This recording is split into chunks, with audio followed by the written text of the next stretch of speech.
Hi, ഇന്ന് നമുക്ക് time travel എന്ന് പറയുന്ന ആശയം ഒരു പ്ലോട്ടൊക്കെ ആയിട്ട് എത്തുന്ന ഒരു കന്നഡ ത്രില്ലർ സിനിമയെ പരിചയപ്പെടാം. പഴയ സിനിമയൊന്നുമല്ല, ഇപ്പോൾ റീസെൻ്റ്ലി ആമസോൺ പ്രൈമിലൂടെ റിലീസ് ചെയ്തിട്ടുള്ള ഒരു ചിത്രം കൂടിയാണ്. എന്തായാലും സിനിമയുടെ പേര് എന്നുള്ളത് ബ്ലിങ്ക് എന്നുള്ളതാണ്. ഓക്കെ, ചിത്രത്തിൻ്റെ ഒരു കഥ എന്ന് പറയുമ്പോഴത്തേക്കും നമ്മുടെ ചിത്രത്തിലെ കഥാനായകൻ്റെ പേര് അപൂർവ എന്നുള്ളതാണ്. അദ്ദേഹം ബാംഗ്ലൂരിലാണുള്ളത്. അദ്ദേഹത്തിൻ്റെ ഒരു കാമുകിയുണ്ട്, സ്വപ്ന എന്നാണ് കാമുകിയുടെ പേര്. ഇദ്ദേഹത്തെ സംബന്ധിച്ചിടത്തോളം ഒരു സാധാരണക്കാരിലും സാധാരണക്കാരനായിട്ടുള്ള ഒരു യുവാവാണ്. അതുകൊണ്ട് തന്നെ ഒരുപാട് സാമ്പത്തിക പ്രശ്നങ്ങളും കാര്യങ്ങളും ഒക്കെ തന്നെയുണ്ട്. അതുകൊണ്ടൊക്കെ തന്നെ ഒരു ജോലിയൊക്കെ ഇങ്ങനെ പുള്ളി തപ്പിക്കൊണ്ടൊക്കെ ഇരിക്കുകയാണ്.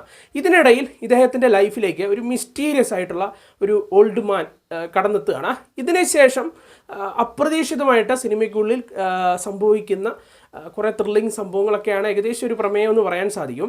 ഇപ്പോൾ ഈ ഒരു സിനിമയെപ്പറ്റി പറയുമ്പോഴത്തേക്കും ഇതിൻ്റെ സംവിധായകനായിട്ടുള്ള ശ്രീനിധി ബംഗളൂരു, അദ്ദേഹത്തിൻ്റെ പേര് തന്നെയാണ് ആദ്യമേ ഒന്നെടുത്ത് മെൻഷൻ ചെയ്യേണ്ടത്. കാരണം അദ്ദേഹത്തിൻ്റെ തന്നെയാണ് ഈ ഒരു ചിത്രത്തിൻ്റെ കഥയും തിരക്കഥയും ഒക്കെ തന്നെ. ഇപ്പോൾ ഇതിൻ്റെ സ്റ്റോറിയെപ്പറ്റി പറയുമ്പോഴത്തേക്കും സിമ്പിൾ ത്രെഡ് അല്ല. ഓക്കെ, നിങ്ങൾക്കറിയാം ഒരു ടൈം ട്രാവൽ സിനിമ എന്ന് പറയുമ്പോൾ തന്നെ അതിനുള്ളിൽ ഒരുപാട് സംഭവങ്ങളൊക്കെ ഉണ്ടാകും. ഒരു സ്ഥിരം പാറ്റേണിലുള്ള സിമ്പിൾ എഴുത്തൊന്നും പറ്റിയല്ല ഇത്തരത്തിലുള്ള സിനിമകളിൽ. അങ്ങനെ എഴുതാം, അങ്ങനെ എഴുതി കഴിഞ്ഞ് കഴിഞ്ഞാൽ പടം ഫ്ലോപ്പ് ആവും. ഇതിലേക്ക് വരുമ്പോഴത്തേക്കും ഈ ടൈം ട്രാവൽ എന്ന് പറയുന്ന ആശയത്തെ മുൻനിർത്തിയിട്ട് ഇതിനുള്ളിൽ ഒരുപാട് ബ്രില്യൻ്റ് ആയിട്ടുള്ള സംഭവങ്ങൾ ഡയറക്ടർ കൊണ്ടുവെക്കുന്നുണ്ട്. അതായത് നമ്മളിങ്ങനെ കണ്ടുകൊണ്ടിരിക്കുമ്പോഴത്തേക്കും മുന്നോട്ട് കാര്യമായിട്ട് പ്രഡിക്റ്റ് ചെയ്യാൻ പറ്റില്ല. അതുപോലെ കഥാപരിസരത്തിനുള്ളിൽ ഒരുപാട് കോംപ്ലിക്കേറ്റഡ് ആയിട്ടുള്ള സംഭവങ്ങൾ വരുന്നുണ്ട്, ഒരുപാട് കഥാപാത്രങ്ങൾ എത്തുന്നുണ്ട്, കുറേ മിസ്റ്റീരിയസ് ആയിട്ടുള്ള കഥാപാത്രങ്ങൾ. അങ്ങനെ നമുക്ക് തന്നെ മനസ്സിനുള്ളിൽ ഒരുപാട് ചോദ്യങ്ങളാണ്. ഈ കഥാപാത്രത്തിൻ്റെയൊക്കെ പ്രത്യേകത എന്താണ് ഈ സിനിമയ്ക്കുള്ളിൽ, അല്ലെങ്കിൽ ആവശ്യം എന്താണ്, അങ്ങനെയുള്ള ആ ഒരു ചോദ്യങ്ങളൊക്കെ പ്രേക്ഷകരുടെ മനസ്സിലേക്ക് നൽകിയിട്ട് ഇങ്ങനെ സിനിമ സഞ്ചരിച്ച് പോവുകയാണ്. അങ്ങനെ ക്ലൈമാക്സ് എത്തിക്കഴിയുമ്പോഴത്തേക്കും പ്രേക്ഷകരുടെ മനസ്സിലുണ്ടായിരുന്ന മൊത്ത ചോദ്യങ്ങളും അല്ലെങ്കിൽ ആ ഒരു ആശയക്കുഴപ്പങ്ങളെല്ലാം തന്നെ ഒരു പ്ലോട്ട് ടെസ്റ്റിലൂടെ അല്ലെങ്കിൽ ക്ലൈമാക്സിൽ ഒരു ടെസ്റ്റ് കൊണ്ടുവെക്കുന്നുണ്ട്. ഒരു രക്ഷയില്ല, അത് നിങ്ങൾ ഇങ്ങനെ കിളി പോവും. അമ്മാതിരി ഒരു ടിസ്റ്റുമാണ് കൊണ്ടുവെക്കുന്നത്. അങ്ങനെ ആ ഒരു ബ്രില്യൻറ്റ് വർക്ക് എന്നുള്ള ഒരു കാര്യത്തിന് തന്നെയാണ് ആദ്യമേ ഒരു കൈയടി കൊടുക്കേണ്ടത്. കൂടാതെ തിരക്കഥയെ പറ്റിയും പറയണം.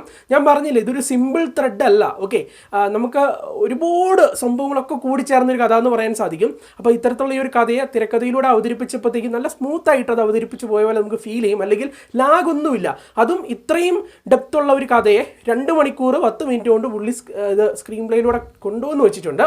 അതുപോലെ ഡയറക്ഷൻ ആയിട്ട് അതൊക്കെ അത്യാവശ്യം ഡീസൻ്റ് ആയിട്ടാണ് നിന്നിട്ടുണ്ടായിരുന്നത്. രണ്ടാമതായിട്ട് പറയേണ്ടത് സിനിമയ്ക്കുള്ള പ്രകടനങ്ങൾ എന്നുള്ളതാണ്. ഒരുപാട് ക്യാരക്ടേഴ്സ് ഈ ഒരു സിനിമയ്ക്കുള്ളിലേക്ക് കടന്നെത്തുന്നുണ്ട്. എല്ലാവരുടെയും മികച്ച പ്രകടനങ്ങൾ എന്ന് തന്നെ പറയേണ്ടിയിരിക്കുന്നു. എങ്കിലും ഹീറോ ആയിട്ട് എത്തിയിട്ടുണ്ടായിരുന്ന ദീക്ഷിത് ഷെട്ടി, അദ്ദേഹത്തിൻ്റെ പ്രകടനം ഒന്ന് എടുത്ത് മെൻഷൻ ചെയ്യണം. ഗംഭീരമാക്കി തന്നെ ആ ഒരു പുള്ളിക്കാരൻ ആ ഒരു കഥാപാത്രത്തെ ഏറ്റെടുത്ത് കൈകാര്യം ചെയ്തിട്ടുണ്ട്. ആ ഒരു കഥാപാത്രത്തിനൊക്കെ കുറേ ഡെപ്തൊക്കെ ഉണ്ട്.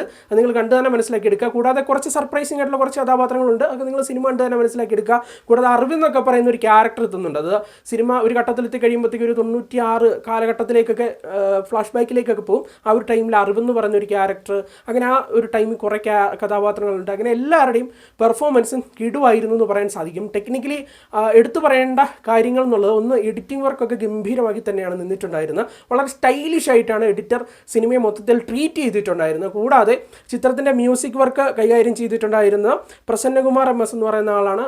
സോങ്സ് എന്നുള്ളൊരു കാര്യത്തിൽ അല്ലെങ്കിൽ മ്യൂസിക് എന്ന് പറയുന്ന ഒരു ഘടകത്തിന് ചിത്രത്തിൽ നല്ല പ്രാധാന്യമുണ്ട്. അതായത് മെയിൻ സിറ്റുവേഷൻസ് എല്ലാം തന്നെ ഗാനങ്ങളുടെ അകമ്പടിയോടുകൂടി തന്നെയാണ് കടത്തിവിടുന്നത്. അതുകൊണ്ട് തന്നെ മികച്ച രീതിയിലുള്ള വർക്ക് എന്ന് തന്നെ പറയാൻ സാധിക്കും. അതായത് നമുക്ക് ഗാനം കണ്ടുകൊണ്ട് അല്ലെങ്കിൽ ആ ഒരു സിറ്റുവേഷനോടൊക്കെ തന്നെ വളരെ ആപ്റ്റായിട്ടുള്ള രീതിയിലുള്ള ഗാനങ്ങളും മ്യൂസിക്കും ഒക്കെ തന്നെയാണ് കൊടുത്തിട്ടുണ്ടായിരുന്നത്. കൂടാതെ ഡീസൻ്റ് ആയിട്ടുള്ള ക്യാമറ കാഴ്ച ഒക്കെയുള്ള ഒരു സിനിമയാണ്.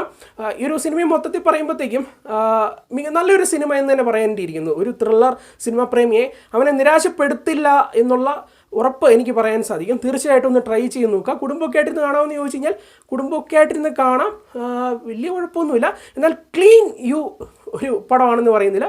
ഓക്കെ, ചെറിയ ചെറിയ വിഷയങ്ങളുണ്ട്, എന്നാൽ അത് വലിയ മോശമായിട്ടുള്ള കാര്യങ്ങളൊന്നും അല്ല. നിങ്ങൾ കണ്ടു തന്നെ മനസ്സിലാക്കിയൊക്കെ എടുക്കുക.